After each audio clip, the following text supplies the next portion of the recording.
Pendeta Luga Tambunan ngaku nabi ya. Dia mengatakan bahwa saya mendapatkan mujizat, saya dipilih langsung oleh Tuhan dan lain sebagainya. Yang kedua yang juga tidak kalah hebohnya adalah Joseph Paul Zhang yang juga mengklaim dia adalah seorang nabi ya, nabi ke-26. Wah gitu ya. Nabi setelah Nabi Muhammad SAW. Waduh, luar biasa pengakuannya ini ya. Sehingga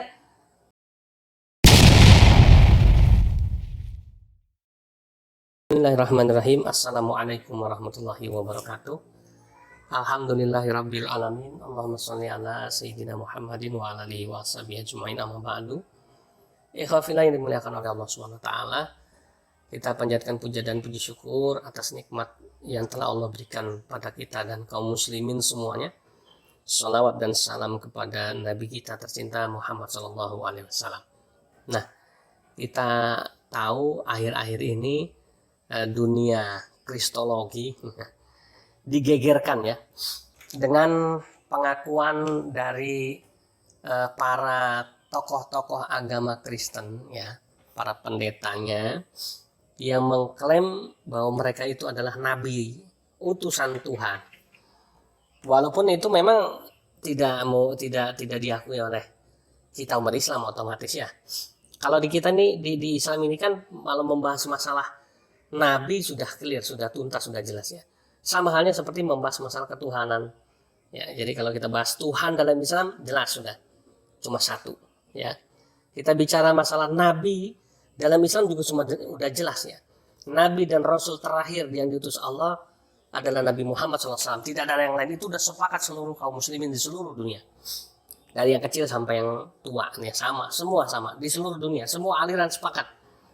Tuhannya satu, nabinya ya, nabi akhir zaman, penutup para nabi dan utusan Allah juga adalah Nabi Muhammad SAW. Dan tidak ada lagi nabi setelah beliau. Nah, kalau mau dalil saya kasih deh biar tetangga sebelah kita nggak penasaran ya. Dalam Al-Quran, jadi dalilnya dari mana orang Islam kok bisa mengklaim Nabi Muhammad itulah nabi terakhir? Ya memang kata Al-Quran sendiri yang mengatakan gitu ya. Bahwa dalam Al-Quran dikatakan surat Al-Ahzab ayat 40. Di sini Allah berfirman, Bismillahirrahmanirrahim. Ya. Maka Muhammadun aba ahadim mir rijalikum walakinnar rasulullah wa khataman nabiyyin wa kana Allahu bikulli syai'in alima. Yang artinya bahwa Muhammad itu bukanlah bapak dari seseorang di antara kamu.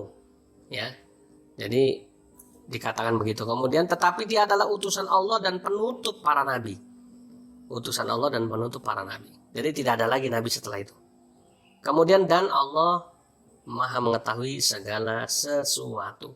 Jadi di sini jelas dikatakan bahwa Nabi Muhammad itu adalah khataman nabi wa khatamar rasul, penutup para nabi dan para utusan Allah Subhanahu wa taala. Maka di Islam dengan mudah kalau ada orang mengaku nabi ya setelah Nabi Muhammad pasti akan ditolak. Ya, ada Mirza Ghulam Ahmad mengaku nabi akan ditolak. Ada Pak Imin kayak, ada Pak Ijo kayak, atau ada siapa kayak lah ya yang ngaku sebagai nabi pasti akan ditolak. Selesai kan? Tidak ada yang kemudian dipermasalahkan karena udah jelas dalilnya tadi ya. Nah, sementara di tetangga kita orang Kristen ini lucunya zaman begini tiba-tiba ada muncul pengakuan dari pendetanya. Ya contoh ya, yang kita udah kenal namanya nggak familiar, nggak asing. Satu ya, pendeta Luga Tambunan ngaku nabi ya. Dia mengatakan bahwa saya mendapatkan mujizat, saya dipilih langsung oleh Tuhan dan lain sebagainya. Yang kedua yang juga tidak kalah hebohnya adalah Joseph Paul Zhang yang juga mengklaim dia adalah seorang nabi ya, nabi ke-26. Wah gitu ya. Nabi setelah Nabi Muhammad SAW. Waduh, luar biasa pengakuannya ini ya. Sehingga dua orang ya pendeta Kristen ini mengklaim dirinya sebagai seorang nabi. Nah, bagaimana reaksi kekristenan? Ya, kita udah banyak nonton ya. Kristen yang kemudian bisa berpikir dengan wajar, normal, banyak yang menolak. Ya, saudara-saudara Kristen kita, pendeta-pendeta yang yang kemudian cukup bijaksana, ya cukup pinter mencermati situasi kondisi dan pengakuan-pengakuan semacam ini, mereka tidak mengakui itu, ya. Kekatolikan menolak jelas mentah-mentah. Nggak mungkin Duga Tambunan itu nabi Kristen. Nggak mungkin Joseph Paul Zhang itu nabi Kristen, kan begitu.